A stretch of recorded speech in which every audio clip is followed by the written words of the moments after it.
kita akan bahas tentang hukum Islam ya. Kalau kemarin ada hukum adat, kita sudah bahas hukum adat, kita masuk ke hukum Islam. Nah, sebenarnya kita akan mengawali dari definisi dari hukum Islam.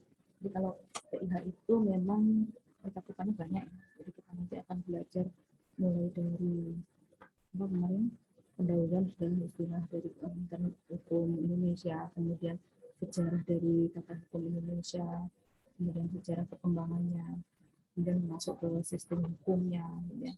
Kemudian ada penggolongan peraturan perundang-undangan, kemudian kita akan pelajari ini yang akan kita mulai hari ini tentang hukum Islam, kemudian hukum adat sudah kemarin, ya. Terus ada lagi yang sudah perdata, pidana, kemudian nanti ada hukum dagang, ya. Terus hukum tata negara, ada hukum administrasi negara, ya. Nanti akan buka satu-satu, tapi dalam pengantar hukum Indonesia itu tidak akan detail membahas tentang ini karena ini hanya pengantar ya. Jadi ini hanya pengantar. Nanti kalau misalkan untuk menguasai lebih dalam, lebih lanjut itu ada di semester depan, semester selanjutnya. Mungkin ada yang diberikan di semester 3, ada yang 4, 5 sampai dengan di semester 6. Baik. Kita mulai dari definisi ya, definisi hukum Islam. Jadi di sini untuk hukum Islam adalah yang bersumber dan menjadi bagian dari agama Islam. Nah, di dalam hukum Islam ada sumber yang bersumber dan menjadi bagian dari agama Islam. Nah, sebagai sistem hukum, ya, hukum Islam itu mempunyai beberapa kunci yang perlu untuk kita pahami maknanya bersama. Nah, salah satunya di sini ada hukum, ya. Kemudian ada hukum tanpa u di antara k dan m ya, atau disebut juga dengan ahkam. Kemudian ada syariah atau biasa disebut dengan syariat, gitu ya. Dan ada fikih. Fikih itu biasanya dituliskan dengan fikih atau fik, gitu ya, tanpa ada i di antara ki dan h. Nah, kita definisinya satu-satu. Kita mulai dari hukum. Di sini hukum Islam itu tidak hanya mengatur hubungan manusia dengan manusia lain atau manusia dengan benda dan alam semesta, akan tetapi juga hubungan-hubungan lainnya, yaitu hubungan manusia dengan Tuhan dan hubungan manusia dengan dirinya sendiri.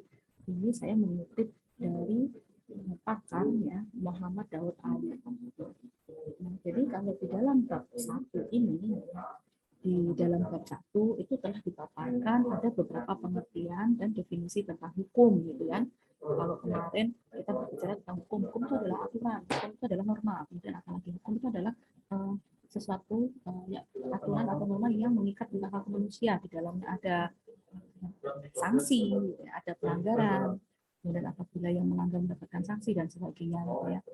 Jadi kalau di dalam hukum Islam ya, kalau kemarin kita sudah mengenal tentang definisi-definisi itu, namun kalau ada konsepsi yang hukum yang lainnya, gitu ya, termasuk konsepsi ada hukum Islam itu sendiri. Nah, konsepsi dari hukum Islam itu dasar dan kerangka hukumnya ditetapkan oleh Allah. Ya. Jadi hukum Islam itu tidak hanya mengatur hubungan manusia dengan manusia, atau dengan manusia yang lainnya, atau manusia dengan benda alam semesta, tetapi hubungannya manusia dengan Tuhan dan hubungan manusia dengan dirinya sendiri, ya. Jadi ada ikatan dengan dirinya sendiri, begitu. Oke, jadi kita lanjutkan ke hukum dan ahkam. Di sini istilah hukum yang digunakan dalam bahasa Indonesia berasal dari kata hukum, bukan hukum dari ada punya, bukan. Jadi istilah hukum ini dalam bahasa Arab artinya norma atau kaidah, yaitu ukuran, tolak ukur, patokan atau pedoman yang diperlukan untuk menilai tingkah laku manusia atau perbuatan manusia. ini saya mengutip dari Hazairin. Ya. Hazairin dikutip lagi oleh Muhammad Daud Ali. Jadi istilah hukum yang digunakan saat ini dalam bahasa Indonesia itu berasal dari kata hukum, ya, tanpa u antara k dan m. Jadi istilah hukum ini dalam bahasa Arabnya artinya norma, ya, atau kaidah, yaitu ukuran, tolak ukur, patokan, pedoman yang diperlukan untuk menilai tingkah laku manusia atau perbuatan manusia. Hubungan antara kata hukum dalam bahasa Indonesia dengan hukum dalam pengertian norma dan bahasa Arab itu sangat erat. Sebab setiap peraturan apapun macam dan sumbernya mengandung norma dan kaidah, ya, sebagai intinya. Kemudian dalam hukum Islam ada 5 hukum atau kaidah. Nah, yang dipergunakan sebagai patokan mengukur perbuatan manusia baik di bidang ibadah maupun di bidang muamalah.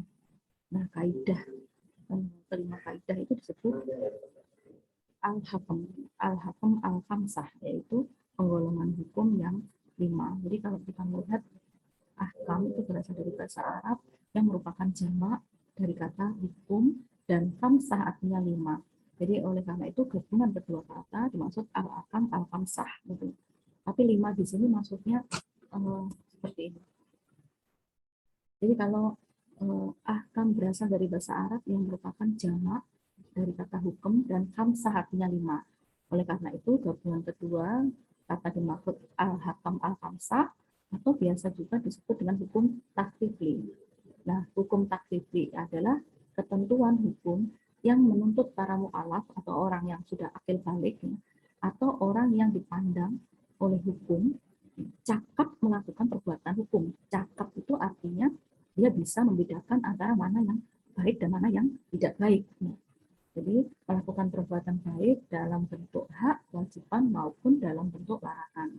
Jadi cakap di sini berarti dia sudah bisa membedakan mana yang harus dia lakukan dan mana yang harus tidak dia lakukan.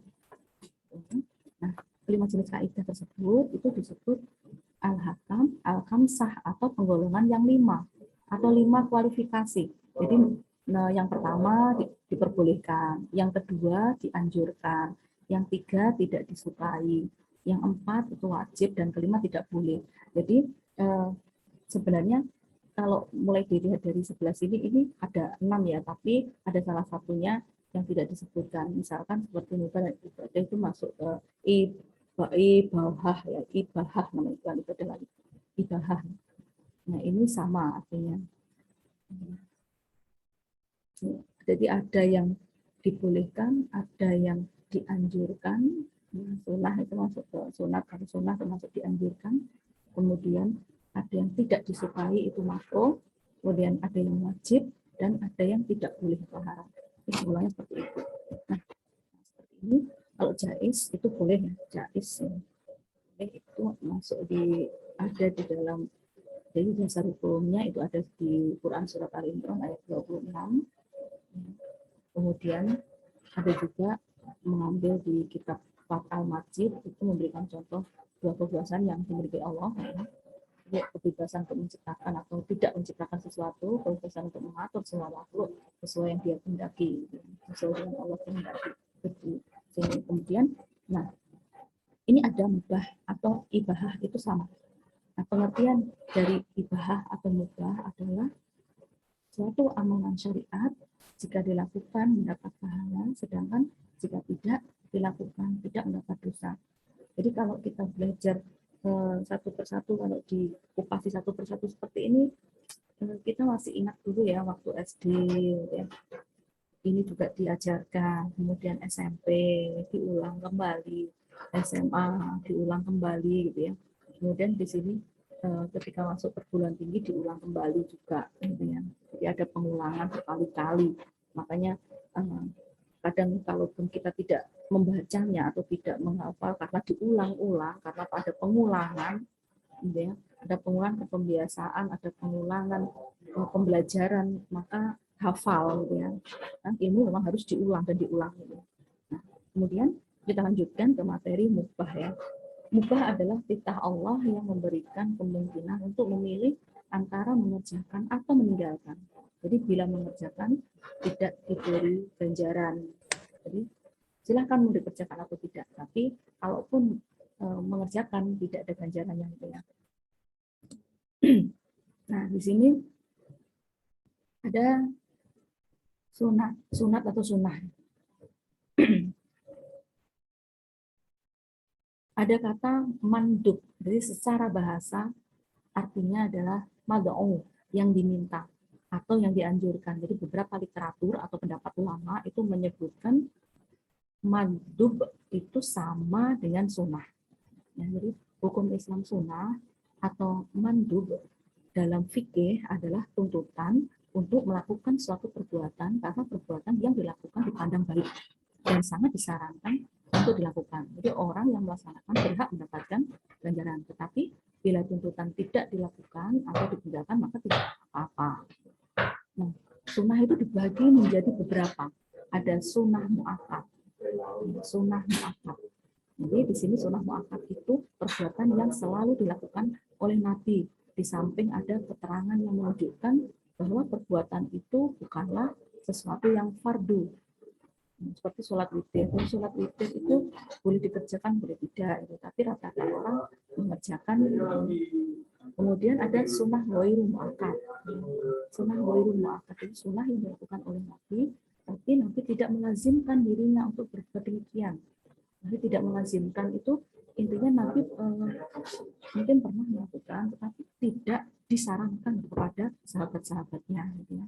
Bahkan ada beberapa perkara yang Rasulullah itu menyampaikan kepada para sahabat, janganlah pernah kamu memberatkan dirimu, gitu. Jangan melakukan apa yang nanti menjadi berat, gitu ya. Jadi pernah disampaikan seperti itu. Nah, kemudian ada yang hukum sunnah jika dilihat dari kemungkinan untuk meninggalkan terbagi menjadi ini ada sunnah hadyu, ya, contoh perbuatan yang dituntun melakukannya karena begitu besar faidah yang didapat dan orang yang meninggalkannya tercela. Jadi intinya lebih baik ini untuk ditinggalkan atau dilaksanakan misalkan. Jadi tuntutannya seperti itu, faedahnya lebih besar ketika dia dilaksanakan seperti itu. Kemudian ada yang sunnah zaidah, sunnah yang apabila dilakukan oleh mu'alaf orang yang akil balik dinyatakan baik, tapi bila ditinggalkan tidak diberi sanksi apapun. Mau dilaksanakan silahkan, tidak silahkan. Gitu ya. Ya, contoh seperti ada makan, minum, tidur. Gitu. Nah, kemudian ada sunnah nafal. Jadi suatu perbuatan yang dituntun tambahan bagi perbuatan wajib seperti tahajud. Gitu ya. Jadi ini tidak ada keharusan, tetapi apabila dikerjakan itu lebih baik. Gitu ya. Kemudian ada makruh. Makruh itu secara bahasa artinya mubghad, ya, yang dibenci. Jadi ada beberapa ulama yang mendefinisikan bahwa makruh adalah larangan terhadap suatu perbuatan, tetapi larangan tidak bersifat pasti, lantaran tidak ada dalil yang menunjukkan haramnya perbuatan tersebut. Ya. Nah, contoh misalkan ada makruh tahrim, jadi sesuatu yang dilarang oleh syariat secara pasti, contohnya larangan memakai perhiasan emas bagi laki-laki. Ya. Dan ini kenapa istilahnya ada larangan perhiasan emas dipakai untuk laki-laki, karena emas itu mengandung partikel, gitu ya. Dan dia kalau dipakai untuk wanita itu kan setiap bulannya ada menstruasi ya, nah dia akan luruh bersama dengan darah kotor tersebut. Nah kalau laki-laki kan tidak ada. Jadi kemanfaatannya di situ, akan timbul kanker apa segala macam yang dalam tubuhnya, gitu ya.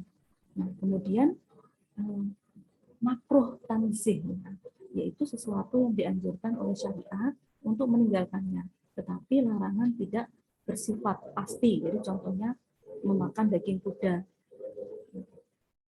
saat misalkan saat sangat butuh waktu perang misalkan.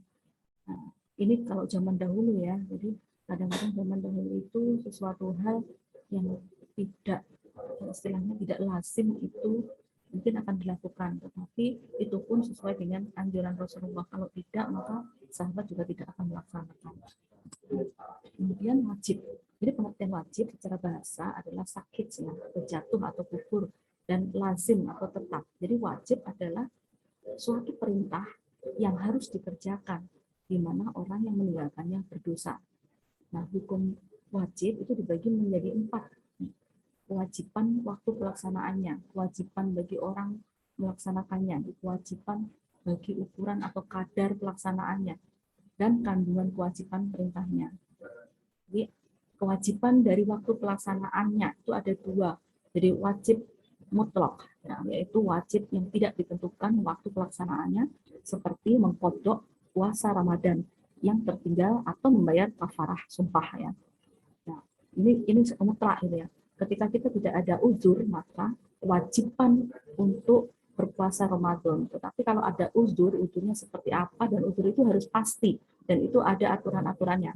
Bahkan ketika tidak melaksanakan, harus mengganti di lain hari, harus membayar fidyah dan sebagainya, itu ada aturan-aturannya. Kemudian wajib mu'akad, yaitu wajib yang pelaksanaannya ditentukan dalam waktu tertentu dan tidak sah dilakukan di luar waktu yang ditentukan. Ini tidak sah ketika dilakukan di luar waktu yang ditentukan. Kalau sholat itu kan wajib, ya, wajib yang setiap harinya akan dihisab, ya. Jadi setiap harinya, dan sholat itu misalkan tadi pagi subuh itu saya lupa bangunnya kesiangan, akan saya ganti besok, itu tidak bisa karena besok itu ada subuh lagi, gitu. Maka kewajiban itu harus dilaksanakan setiap hari, ya. Nah, kemudian ada ini pembagian dari wajib muakkad, ya. Nah, ini ada wajib muwasa atau muasyol, gitu. Wajib yang waktu disediakan untuk melakukannya melebihi waktu pelaksanaannya. Ada mudayyak, ya. Kewajiban yang sama waktu pelaksanaannya dengan waktu yang disediakan seperti puasa Ramadan. Kemudian ada wajib susyabaih, gabungan antara wajib puasa dengan wajib mudayyak, ya. Misalnya ibadah haji. Nah, nanti kalaupun ada pertanyaan-pertanyaan terkait dengan syariat Islam, panjenengan bisa langsung menanyakan kepada dosen agama Islam, ya, karena saya tidak ada kompetensi dalam menjelaskan tentang syariat, ya. Karena kebetulan bidang usulis mulai dari S1 sampai dengan S3 itu terkait dengan politik hukum dan hukum pidana. Apalagi terlebih yang saya bahas selalu tentang anak, ya, perlindungan terhadap anak, gitu. Jadi ini memang hanya sebatas pengantar.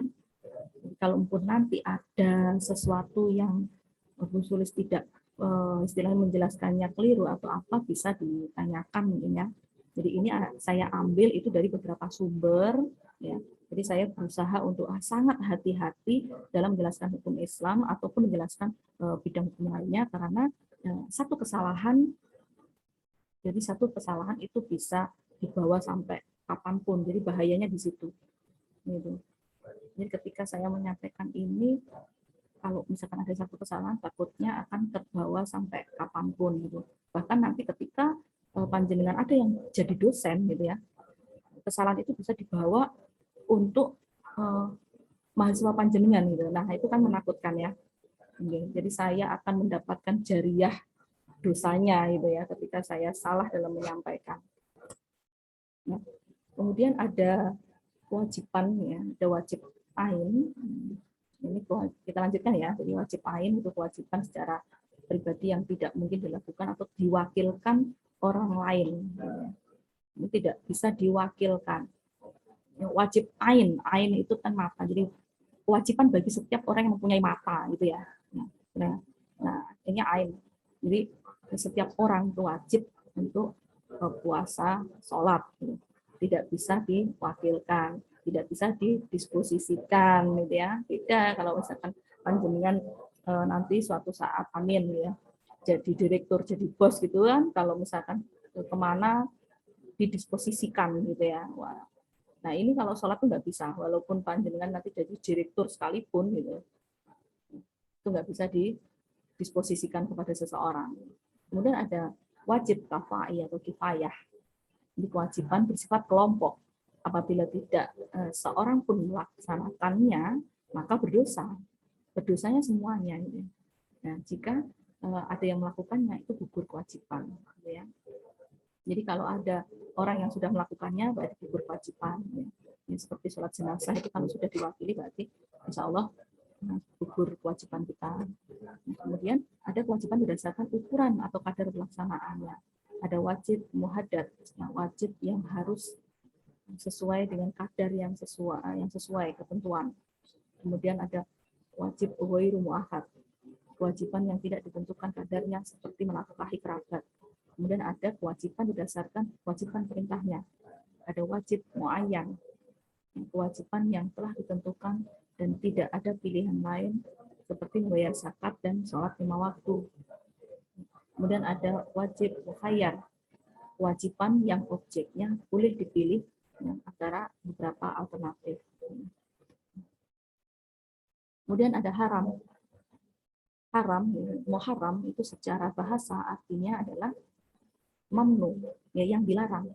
Jadi menurut mazhab Hanafi, hukum haram harus didasarkan dengan dalil fakti, ya, yang tidak mengandung keraguan sedikit pun, sehingga kita tidak mempermudah dalam menetapkan hukum haram. Jadi jangan sampai kita sedikit-sedikit haram gitu ya, harus ada dalilnya.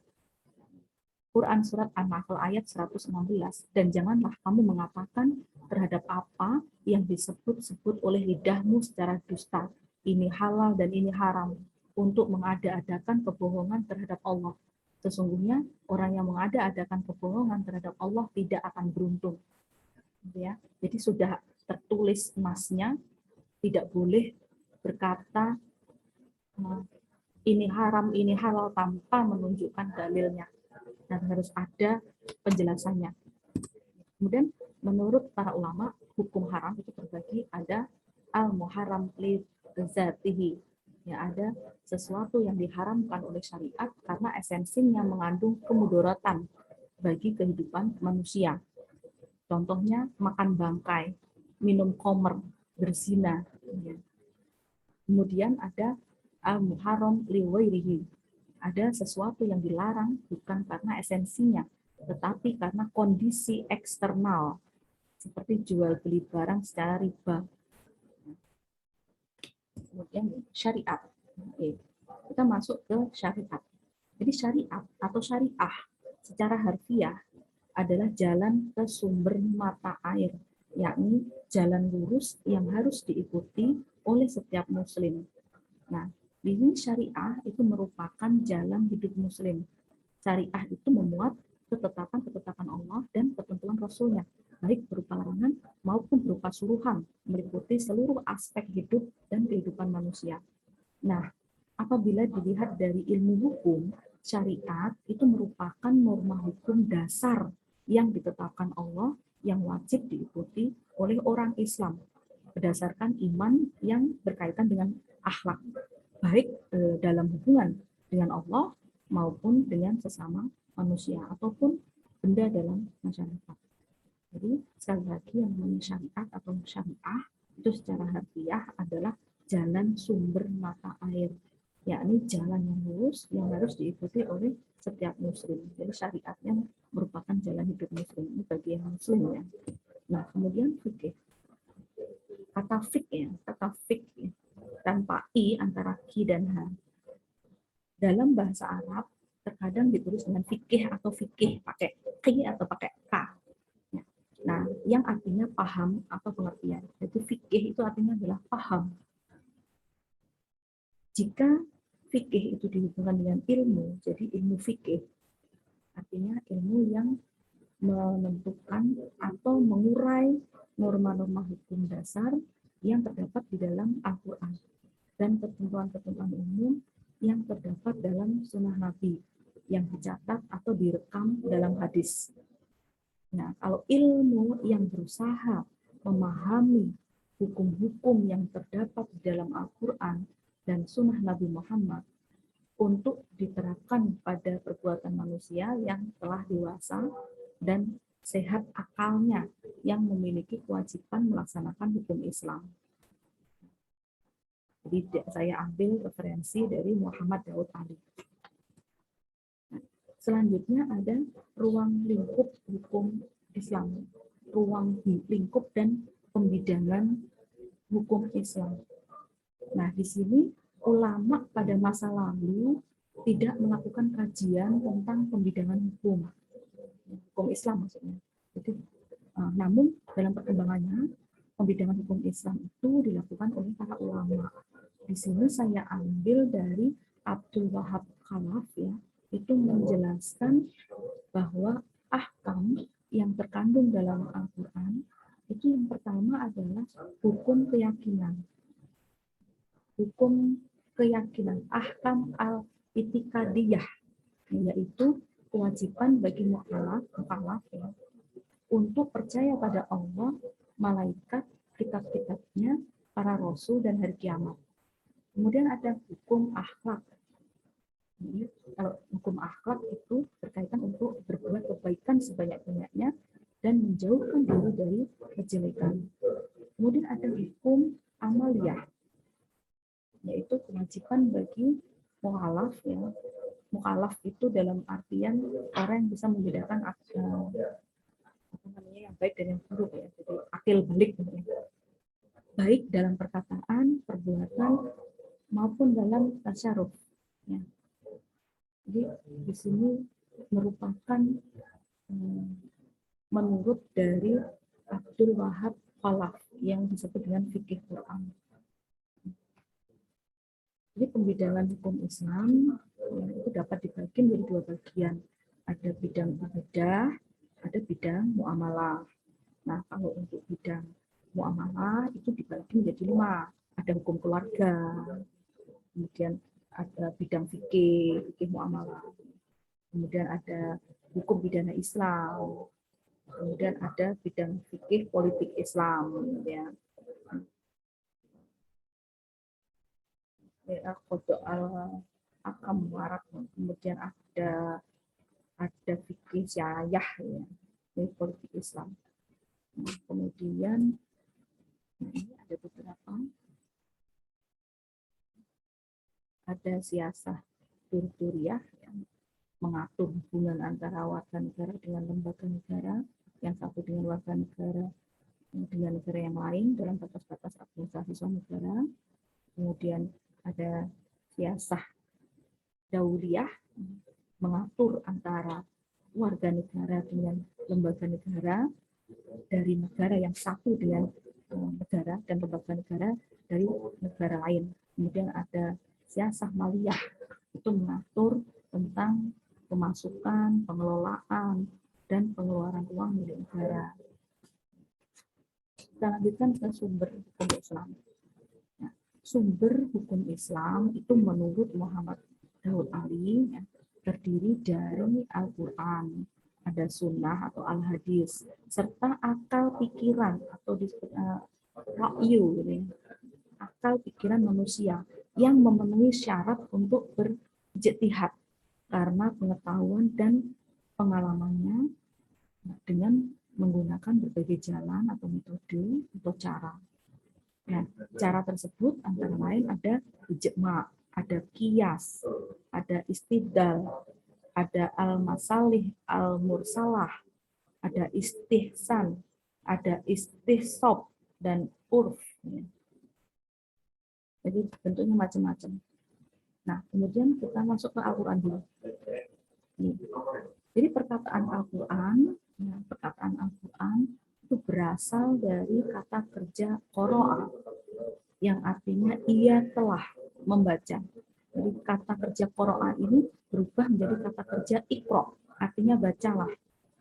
Dan berubah lagi menjadi kata benda Quran. Jadi Quran itu secara harfiah berarti bacaan atau sesuatu yang harus dibaca atau dipelajari. Jadi makna perkataan ini sangat erat kaitannya dengan arti ayat Al-Quran yang pertama diturunkan di Gua Hiro, yang dimulai dengan perkataan Iqra. Iqra itu merupakan kata kerja suruhan, artinya bacalah. Ya. Al-Quran adalah sumber hukum Islam yang pertama dan utama. Al-Quran itu memuat kaidah-kaidah hukum fundamental atau azasi atau dasar ya, yang perlu dikaji dengan teliti dan dikembangkan lebih lanjut. Menurut keyakinan umat Islam yang dibenarkan oleh peneliti ilmiah, ada peneliti ilmiah itu yang bernama Maurice Bucaille itu tahun 1979 itu. Ada di bukunya Muhammad Daud Ali juga. Jadi dia menuliskan bahwa Al-Quran adalah kitab suci yang memuat wahyu atau firman Allah, Tuhan yang Maha Esa, asli seperti yang disampaikan oleh malaikat Jibril kepada Nabi Muhammad sebagai rasulnya, untuk menjadi petunjuk bahwa umat manusia dalam hidup dan kehidupannya untuk mencapai kebahagiaan di dunia dan kebahagiaan di akhirat. Panjang sekali penjelasannya, tetapi saya penggal saja gitu ya. Jadi kalau misalkan saya tuliskan itu penjelasan di dalam masalah penjelasan Al-Quran ini ada beberapa slide. Jadi, nggak cuma satu slide ini, jadi bisa jadi sampai 10 slide itu tentang berbicara tentang Al-Quran. Nah, apa namanya yang dalam buku yang saya ambil referensikan, tapi saya perpendek seperti ini. Ya, semoga bisa dipahami gitu ya. Nah, kemudian ini ada distribusi ayat-ayatnya. Jadi di dalam Al-Qur'an itu mencakup segala sesuatu yang sudah ada dan jelas ya, tentang aspek sholat, mahdah namanya. Jadi di dalamnya tercantum tentang sholat, puasa, zakat, haji, ya. Kemudian ada aspek kehidupan keluarga. Jadi di dalamnya mengatur tentang perkawinan, tentang perceraian, tentang mawaris. Kemudian ada aspek perekonomian yang di dalamnya disampaikan tentang bagaimana perdagangan, bagaimana cara sewa menyewa, bagaimana itu tentang kontrak, tentang utang piutang. Ya. Kemudian aspek kepidanaan itu mencakup tentang norma hukum, tentang pelanggaran kriminal. Kemudian aspek kodok yang di dalamnya ada kesaksian dan sumpah dalam pengadilan. Kemudian ada aspek politik dan perundang-undangan. Ini dikaitkan dengan hak-hak warga negara, hubungan dari pemerintah dengan warga negaranya. Kemudian ada hubungan sosial antar umat Islam dan non-Is, ya, non-Islam dalam negara Islam, hubungan negara Islam dengan negara non-Is atau non-Islam. Kemudian hubungan kaya miskin. Di situ ada peraturan pendistribusian harta serta perhatian negara terhadap orang-orang miskin. Jadi lengkap di dalam. Kemudian yang kedua, sumber yang kedua adalah as-sunnah. Jadi as-sunnah atau al-hadis adalah sumber hukum Islam yang kedua setelah Al-Quran. Jadi berupa perkataan atau sunnah qauliyah, berupa perbuatan atau disebut dengan sunnah fi'liyah. Kemudian sikap diam, ya, sikap diam atau sunnah takririyah atau sukutiyah. Ya. Jadi ada perkataan, ada perbuatan, dan apabila tidak tahu mending lebih baik diam, itu ada. Ini Rasulullah Shallallahu Alaihi Wasallam yang tercatat dalam kitab-kitab hadis. Jadi sunnah itu sudah dibukukan ya. Nah, sunnah itu merupakan penafsiran serta penjelasan otentik tentang Al-Quran. Jadi dasar hukum as-sunnah itu menjadi dua. Sumber kedua, yang pertama ada syahadatain. Jadi ucapan dua kalimat syahadat, yaitu ikrar keyakinan yang mengatakan bahwa tidak ada Tuhan lain yang patut disembah selain Allah dan Muhammad adalah Rasulnya. Jadi ikrar keyakinan ini merupakan janji diam-diam atau kalau bahasa Latinnya adalah pactum tacitum, ya. Dan sepihak yang dibuat oleh orang yang mengucapkannya bahwa ia akan hidup sesuai dengan pedoman dan ketetapan Allah seperti yang terdapat di dalam Al-Quran dan mengikuti suri teladan yang diberikan oleh Nabi Muhammad SAW. Kemudian Al-Quran. Jadi banyak ayat-ayat yang menjadi dasar hukum dari sunnah. Ada Quran surat 4 ya, An-Nisa itu ada di ayat 59 dan ayat 80. Kemudian Ali Imran surat ketiga itu ada di ayat 132. Kemudian ada Quran surat Al-Hasil surat ke-59 ayat 7. Jadi ayat-ayat di atas itu dengan tegas menyuruh orang-orang beriman untuk mentaati perintah Allah dan mentaati ketentuan Rasulullah, mengambil atau menjalankan apa yang dibawa atau diteladankan Rasul, dan menghentikan atau tidak melakukan apa yang dilarang. Kemudian yang ketiga itu adalah sunnah Nabi. Jadi Nabi menyatakan apa yang diharamkan Rasulullah sama dengan yang diharamkan Allah, itu termaktub di dalam, tercantum dalam hadis riwayat Ahmad dan Hakim. Jadi kalau panjenengan nanti di semester 8 ya mendapatkan hukum kompilasi Islam, itu bukunya tebal sekali. Ya.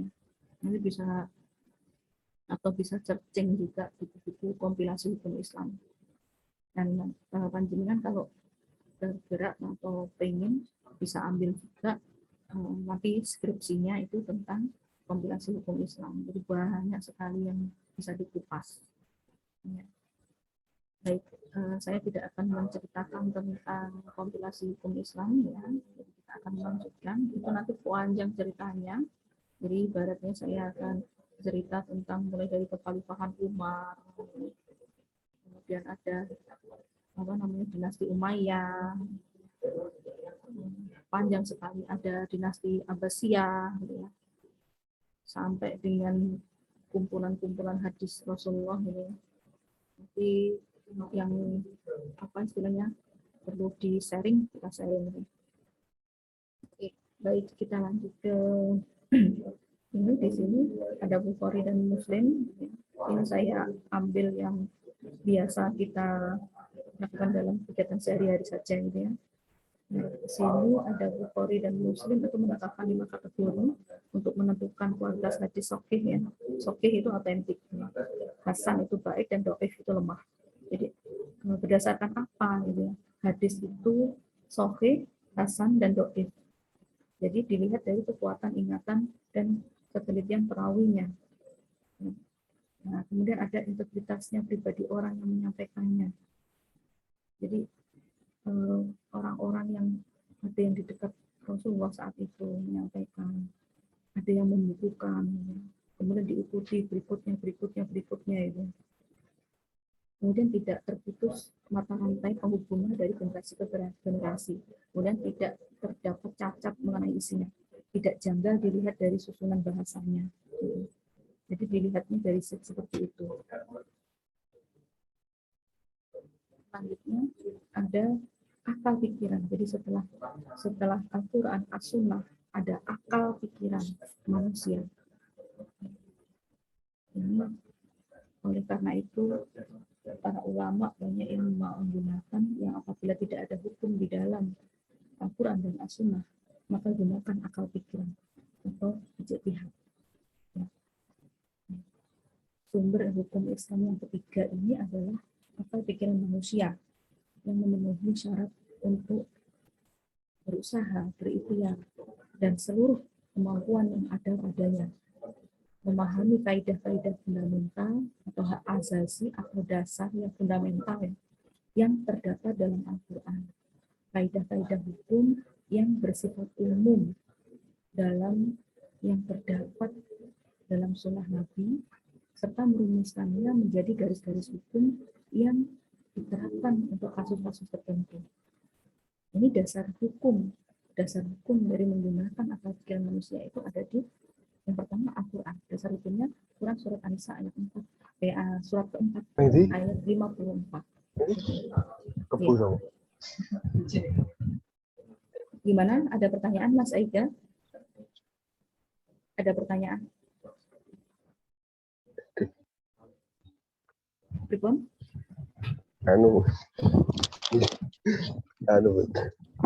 Mohon maaf, Bu. Ya. Bangun tidur. Oh, alah. Ini Pon, berarti belum ya? Belum ada ya Mas Ega? Belum ada yang ditanyakan ya? Oke, bisa dilanjutkan ya? Oke, Bu. Oke, baik. Ini baik. Jadi dasar hukum menggunakan akal pikiran manusia itu yang pertama ada di dalam Al-Quran, diterangkan dalam Quran surat An-Nisa, surat keempat, ayat 54.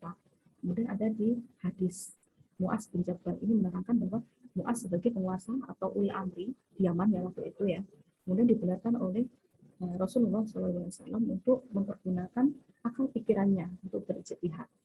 Nah, kemudian yang ketiga, dasar hukumnya adalah contoh yang diberikan oleh ulil amri lainnya. Jadi ketika menjadi seorang pemimpin, ya contohnya di sini adalah Umar bin Khattab misalnya.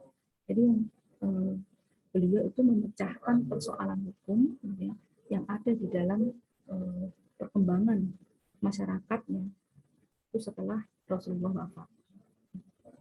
Kemudian ada metode-metode dalam berijtihad. Metode yang dipakai itu bisa ijma ya, atau berpendapat hati untuk melakukan sesuatu untuk mengambil keputusan, namanya ijma. Kemudian ada kias. Kias itu atau menduga atau mempersamakan. Nah, kalau kita berbicara tentang kias ya, itu ada Al-Qadi yang mengatakan bahwa yang dimaksud dengan kias adalah yang pertama membawa sesuatu yang diketahui kepada sesuatu yang lain yang diketahui pula untuk menetapkan hukum atau melarang keduanya karena ada sesuatu yang sama di antara keduanya, baik hukum ataupun sifatnya. Nah, kita masuk ke asas-asas hukum Islam. Ini ada asas-asas hukum umum Islam, kemudian ada asas-asas khusus dalam hukum Islam, dan yang ketiga itu ada asas penerapan hukum Islam. Baik, kita mulai dari asas-asas umum hukum Islam dulu. Asas hukum yang meliputi semua bidang dan lapangan hukum Islam. Yang pertama adalah asas keadilan. Jadi hampir istilahnya di dalam hukum Islam itu juga diambil juga di dalam hukum, baik itu pidana maupun perdata. Ada keadilan. Jadi asas yang penting dan mencakup semua asas dalam bidang hukum Islam. Kita memerintahkan manusia untuk berlaku adil dan menegakkan keadilan. Ada dasar hukumnya itu surat Al-Isra ya, ayat 26. Hai Daud, sesungguhnya kami menjadikan kamu khalifah atau penguasa di muka bumi, maka berilah keputusan atau perkara di antara manusia dengan adil, dan janganlah kamu mengikuti hawa nafsu, karena ia akan menyesatkan kamu dari jalan Allah. Jadi sesungguhnya orang-orang yang sesat di jalan Allah akan mendapatkan azab yang berat karena mereka melupakan hari penghitungan. Jadi jelas di sini bahwa setiap apa yang kita perbuat itu akan dimintai pertanggungjawabannya di hari perhitungan nanti. Dari sinilah ada asas keadilan, dari memerintahkan manusia untuk berlaku adil dan menegakkan keadilan. Jadi salah satu tujuan panjenengan masuk ke fakultas hukum, salah satunya ketika nanti menjadi penegak hukum, ketika nanti menjadi advokat, polisi, menjadi hakim, ataupun di profesi-profesi yang lainnya, itu intinya adalah berlaku adil, kan, begitu, menegakkan keadilan. Kemudian yang kedua itu ada asas kepastian hukum.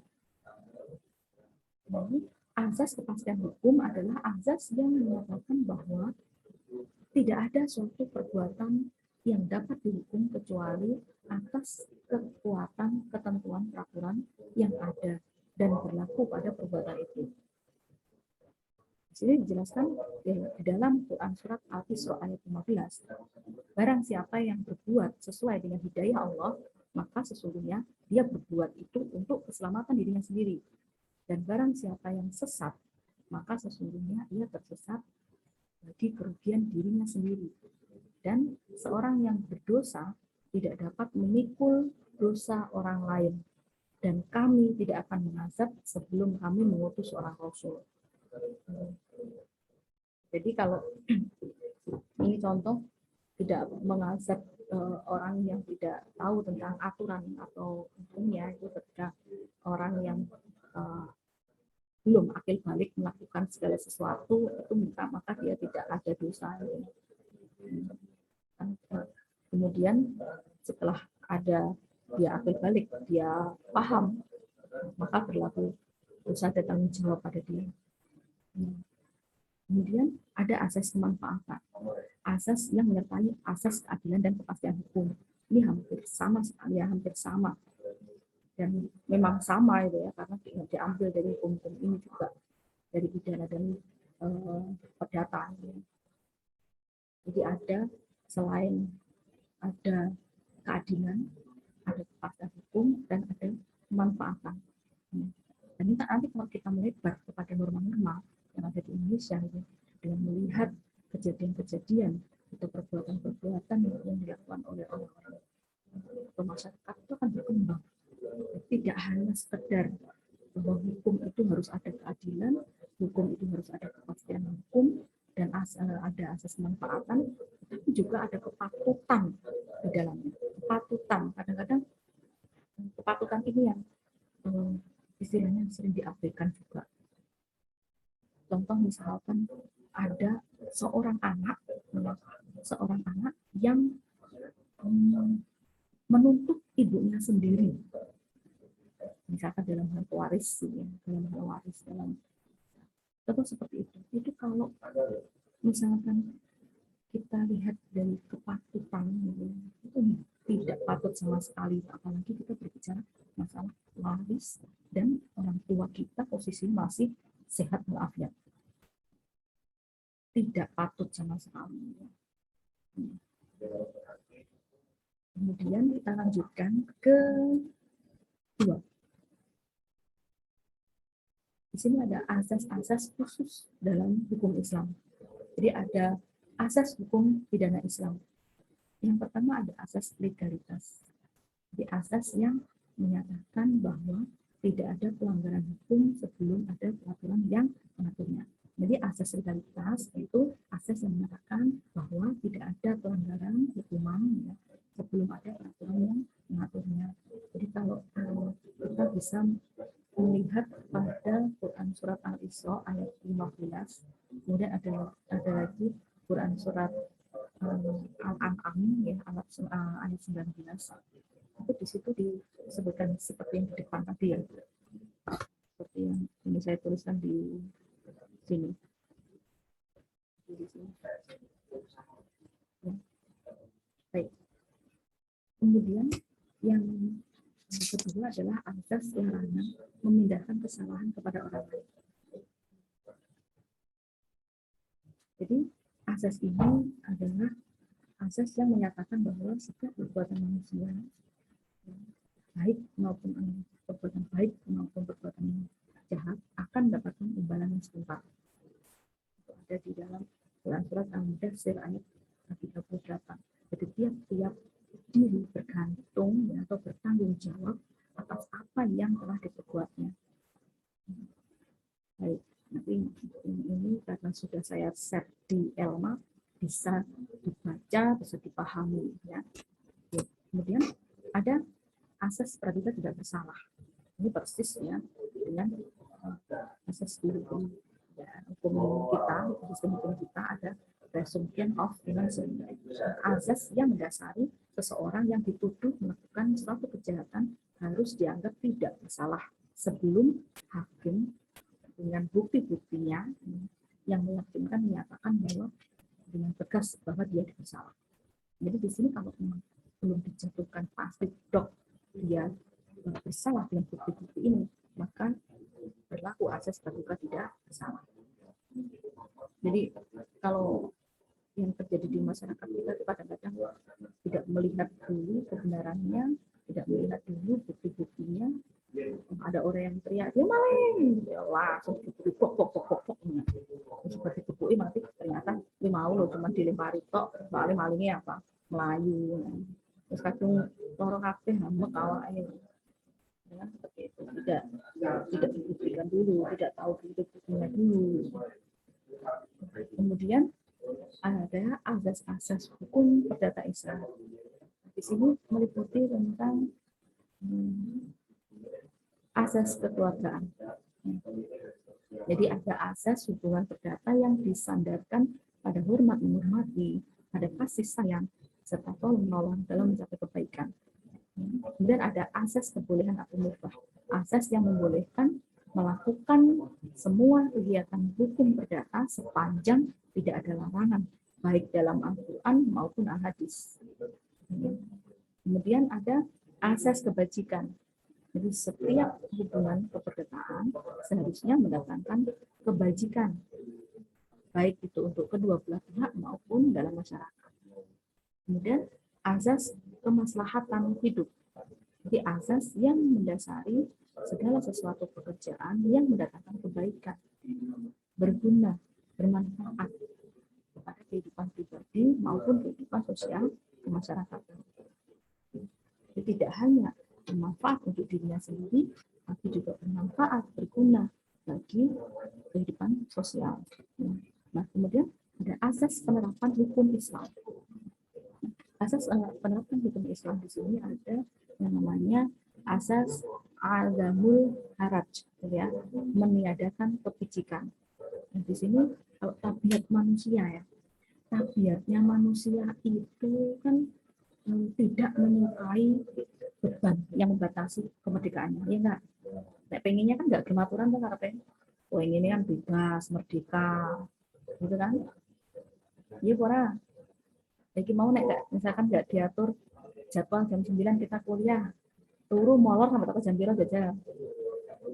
Nah, begitu. Biasanya memang tabiatnya manusia juga seperti itu, gitu ya. Kalau tidak ada aturan, maka kita pengennya sendiri-sendiri.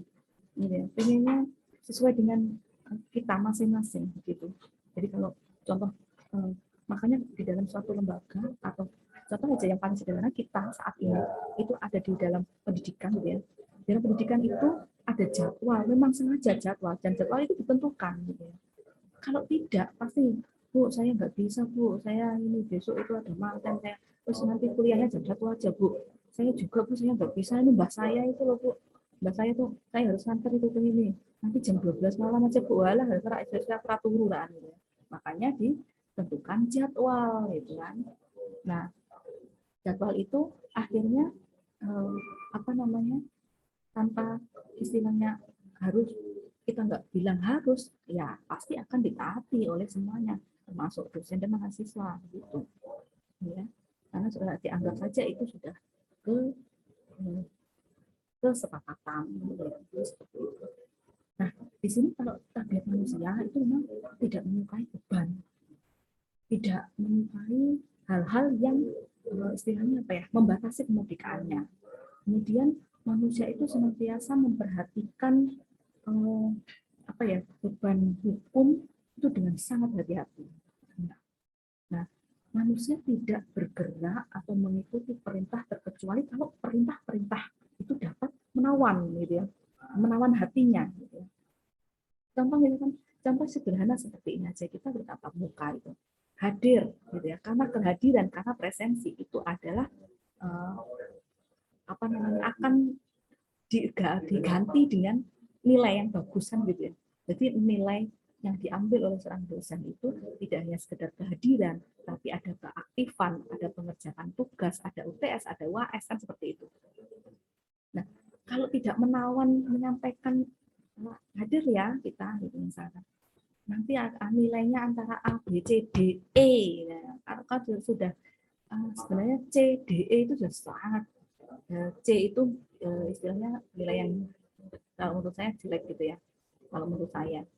Jadi panjenengan juga bisa menjadikan itu sebagai motivasi gitu ya, ditulis di tembok setiap bangun tidur, itu nilaiku harus A, antara A dan B seperti itu ya. Itu kalaupun panjenengan sudah menjadikan sebuah motivasi, insya Allah arahnya akan menjadi lebih baik, karena setiap kali motivasi itu pasti ada motifnya. Motifnya apa? Motifnya pengen nilai saya bagus, maka dia akan berusaha dari situ.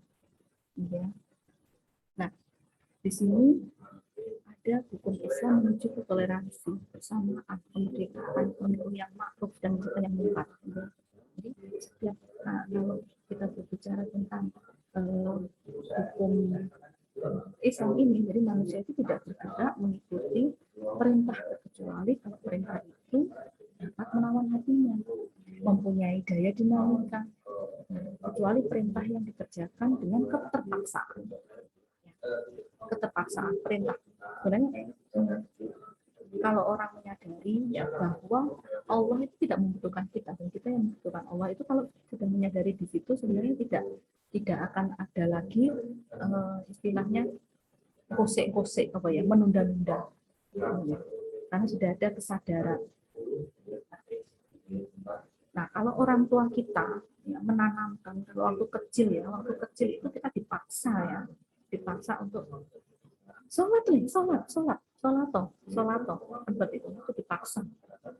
Bahkan benar-benar luar biasa ya pembelajaran dari orang tua itu sampai sekarang memang benar-benar saya merasakan sendiri, jadi belajar sepanjang hayat gitu ya, benar-benar gitu.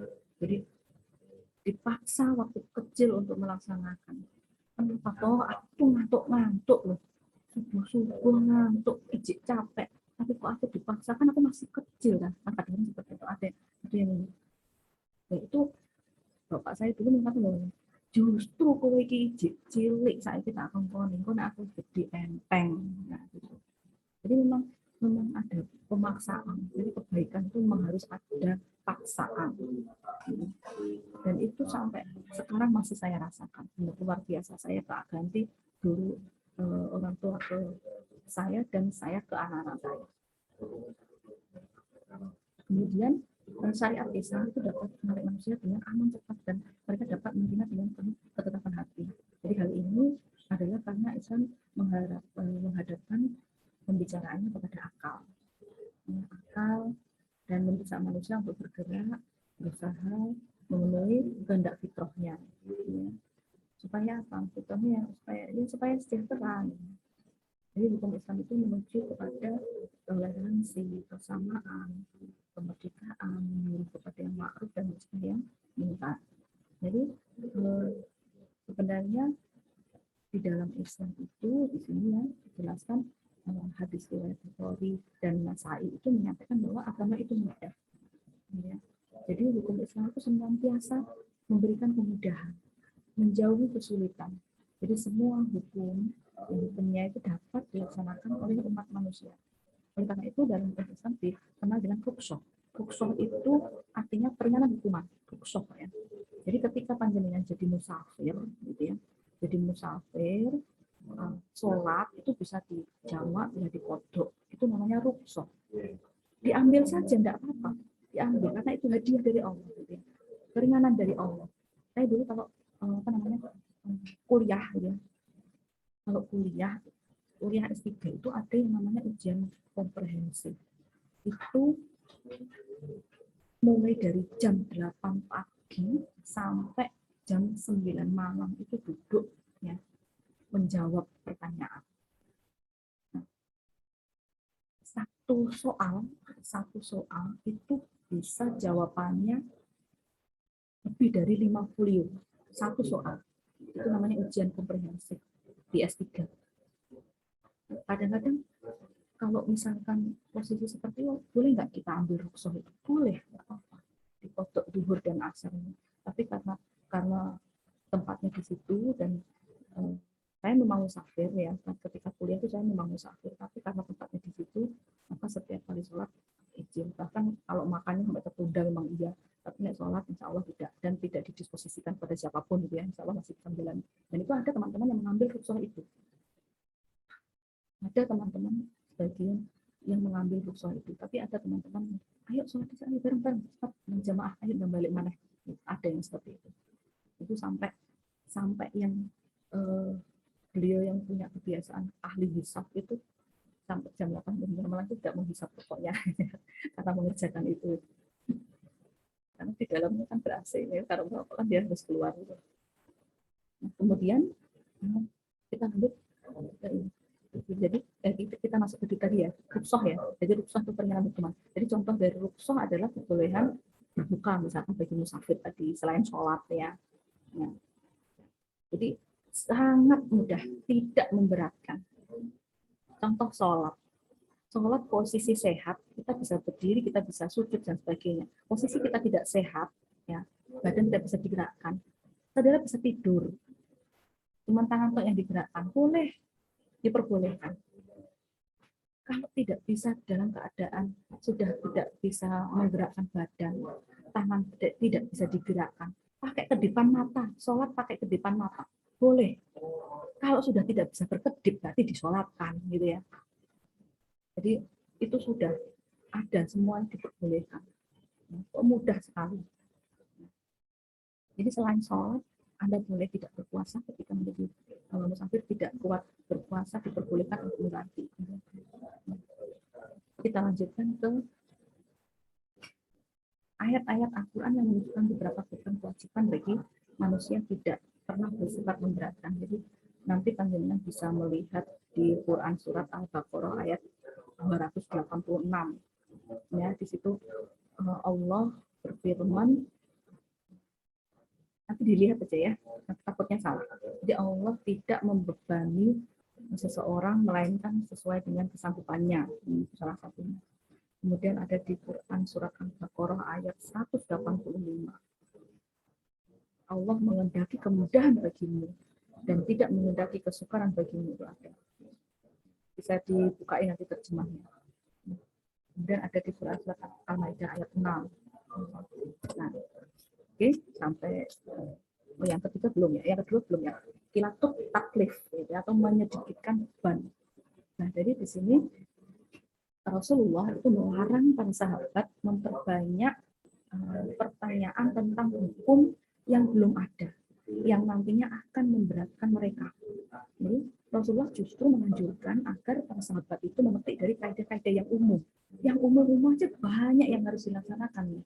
Jangan mencari yang rumit-rumit gitu ya. Jadi hukum Islam itu tidak kaku, tidak keras, dan tidak berat bagi umat manusia. Jadi seperti itu. Kemudian ada yang ketiga adalah tadarruj fi al-tashri. Jadi ditetapkan secara gradual. Itu adalah jadwal ya, terjadwal, terencana. Jadi kenapa kok ada ditetapkan secara gradual? Jadi tiap-tiap masyarakat ya, tiap-tiap masyarakat itu mempunyai adat istiadat. Jadi kalau kita bicara kemarin masalah hukum adatnya, kita bicara tentang hukum adat yang kemarin itu ya, tiap-tiap manusia itu kan punya adat istiadat. Ya. Ada tradisi, ada adat. Baik itu tradisi yang merupakan tradisi yang baik, ya, ataupun tradisi yang membahayakan. Kan ada yang seperti itu. Nah, tradisi-tradisi tersebut itu mulai karena berakar, ya, karena setiap hari ada pengulangan menjadi sebuah kebiasaan, berakar di dalam masyarakat kita, sulit untuk dihilangkan secara hilang plus, gitu nggak bisa. Jadi harus ada tahapan-tahapan. Jadi ketika dulu, kalau kita membaca dari sejarah bangsa Arab, ya, jadi bangsa Arab itu ketika Islam datang itu mempunyai tradisi dan kesenangan yang sukar dihilangkan dalam sekejap. Apa contohnya? Arab apa benar? Apa contohnya? Misalkan orang Arab itu punya dulu kecenderungan ada yang tidak suka dengan kelahiran anak perempuan. Ada kan cerita tentang sahabat gitu ya, yang tahu ketika ada melahirkan anak perempuan itu dikubur hidup-hidup. Ada yang seperti itu. Kemudian Homer. Nah, itu jadi langsung pelan-pelan, menghilangkannya pelan-pelan. Kenapa menghilangkan pelan-pelan? Karena apabila dilakukan secara sekaligus, ya, dihilangkan sekaligus, itu akan menyebabkan timbulnya konflik. Ada selain konflik, jadi kesulitan ya masuk. Kemudian ada ketegangan batin. Jadi nggak bisa ada penyatuan di dalam kalau sudah ada konflik, sudah ada kesulitan, ada ketegangan batin, itu nggak bisa akan nyatu. Nah, akhirnya pendekatan sosiologis itu yang dipakai. Ya. Jadi kalau di dalam bukunya sosiologi Ibnu Khaldun itu dinyatakan bahwa suatu masyarakat atau tradisional ya, atau yang tingkat intelektualnya itu masih rendah, ya, itu akan menentang apabila ada sesuatu yang baru, kemudian bertentangan dengan tradisi yang ada. Jadi masyarakat itu akan senantiasa memberikan respon gitu ya, apabila timbul sesuatu di tengah-tengah mereka. Jadi seperti itu.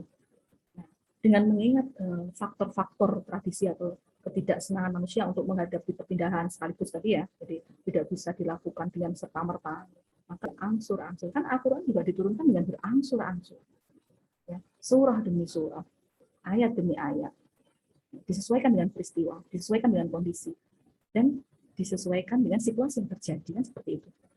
Jadi dengan demikian hukum yang diturunkan itu lebih disenangi oleh jiwa dan lebih mendorong ke arah menaatinya, serta bersikap meninggalkan ketentuan lama. Jadi akhirnya dengan begitu menerima ketentuan yang baru. Jadi contoh tadi kalau saya menyebutkan karena perjudian, minum keras, gitu ya, itu berakar, gitu ya, berurat itu dalam tradisi Arab. Nah, bahkan menjadi kebanggaan gitu, sehingga diungkapkan ada syair-syairnya itu. Maka dalam menghadapi Islam itu tidak boleh ceroboh gitu ya. Jadi hukum Islam itu sedikit-sedikit akhirnya mengharamkan. Dulu malah justru ada sholat itu dalam keadaan mabuk itu diperbolehkan, tapi akhirnya berangsur-angsur Islam mengharamkan minuman keras dan berangsur-angsur berevolusi yang mula-mula itu diturunkan dalam firman Allah ya, di dalam Quran surat Al-Baqarah ayat 219 ya. Mereka bertanya kepadamu tentang khamr dan judi. Katakanlah, pada keduanya terdapat dosa yang besar dan beberapa manfaat bagi manusia, tetapi dosa keduanya lebih besar daripada manfaatnya. Jadi dari situ akhirnya, jadi dari ayat di atas itu belum memberikan satu larangan yang tegas pada peminum, tetapi baru memberitakan bahwa kerugiannya itu besar daripada manfaatnya. Maka muncul setelah jiwa mereka dapat mempertimbangkan untung rugi dalam minuman khamr, maka turun firman lagi di Quran surat An-Nisa ayat 43, hai orang-orang yang beriman, janganlah kamu sholat sedang kamu dalam keadaan mabuk, sehingga kamu mengerti apa yang kamu ucapkan. Jadi berangsur-angsur. Ya, awalnya tidak ada ketegasan, selanjutnya ada ketegasan. Jadi baru di situ. Kemudian turun lagi Quran surat Al-Maidah ayat 90. Hai orang-orang yang beriman, sesungguhnya meminum khamr, ya, berjudi, berkorban untuk berhala, mengundi nasib dengan panah adalah termasuk perbuatan syaitan.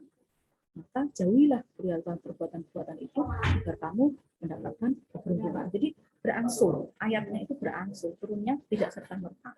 Ya. Sama kondisi ketika Wali Songo menyebarkan agama Islam di Indonesia. Jadi ada tradisi pewayangan, ya diambil pakai wayang untuk menyebarkan dakwahnya. Seperti kemarin yang kita sudah tanya dari satu-satu kondisi desa-desa, wilayah-wilayah di tempat panjenengan, ada ini ada kemarin ada nyadran, ada bersih desa, ada megengan, ada polok, ada apa segala macam, itu kan tidak serta merta terus dihilangkan begitu saja. Oh, itu tidak baik kan tidak gitu. Tapi mungkin karena kita sekarang posisinya adalah orang yang punya keyakinan, ya, kemudian kita juga orang yang intelektual, ya, sudah mengenal, istilahnya tidak sekedar sudah SD lagi gitu ya. Dan itu akan berkembang pemikiran kita, gitu ya, akan berkembang bahwa oh ini berarti niatnya yang diganti, itulah caranya apa biarkan, tapi niatnya sudah mulai diganti, itu gitu. Jadi bisa dipahami sampai dengan di sini? Halo teman-teman.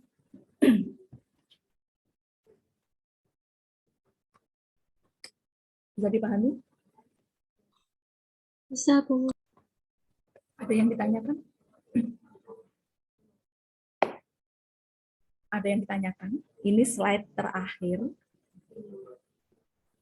Belum ada. Kita absen dulu ya. Tadi yang izin Mbak Nuni.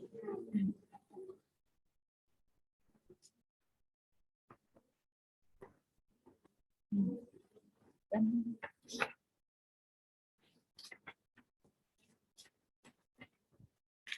kita absen. Mbak Venesia hadir. Hadir, Bu. Ya. Mas Damar. Damar. Enggak ada. Mbak Anggis. Hadir Bu, saya Bu. Oh, Mbak Damar hadir. Oke, ya. Oh, baik. Mbak Anggis. Hadir, Bu. Mbak Lovita. Hadir, Bu. Mbak Depi. Hadir, Bu. Mas Jauhar. Mas Jauhar. Hadir Bu. Hadir.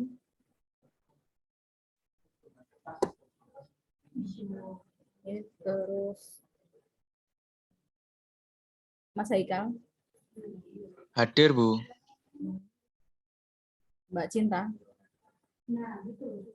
Hadir, Bu. Hadir. Mas Viga. Hadir Bu.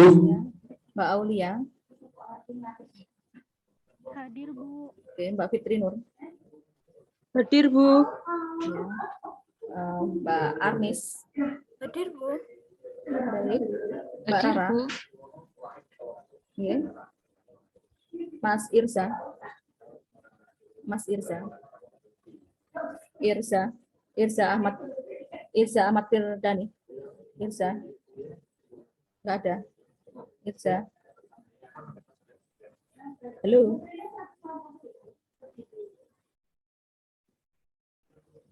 Oke. Baik. Baik ya, terus enggak ada ya Mas Irsa. 15. Bu Masni. Bu Masni. Bu Masni enggak ada. Halo.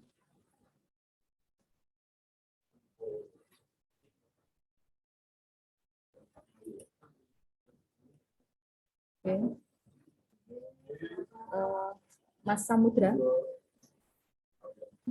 Mas Samudra. Hadir Bu. Nggih. Mbak Lestari. Hadir, Bu. Mas Ilham. Ilham. Hadir Bu. Mas Ega. Hadir. Alifiyah Rahma. Hadir, Bu. Alifah ya, bukan Alifiyah ya Allah.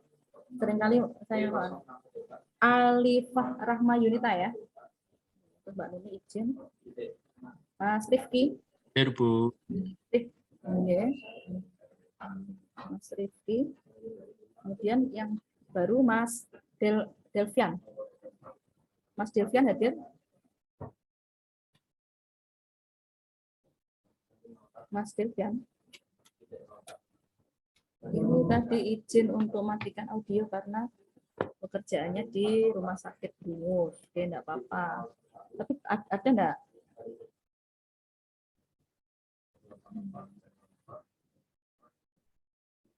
Oke. Oh iya. Baik. Sudah ya. Berarti kalau tidak ada yang ditanyakan, kita tutup ya untuk pertemuan hari ini. Nah, ini ditutup dengan pantun. Pamanku seorang petani, punya kebun, punya ladang. Ayo baca materi ini. Jadi bacanya materi nggak hanya ini ya, tapi materi-materi yang kemarin gitu ya, supaya masa depan menjadi lebih gemilang. Ya, ini sesungguhnya yang menyebabkan ilmu hilang adalah lupa dan tidak mengulanginya. Jadi tolong ketika di rumah sambil WFH dibuka-buka ya. Baik, sekian. Terima kasih dan semoga sukses. Assalamualaikum warahmatullahi wabarakatuh. Waalaikumsalam warahmatullahi wabarakatuh. Terima kasih, Bu. Sami-sami.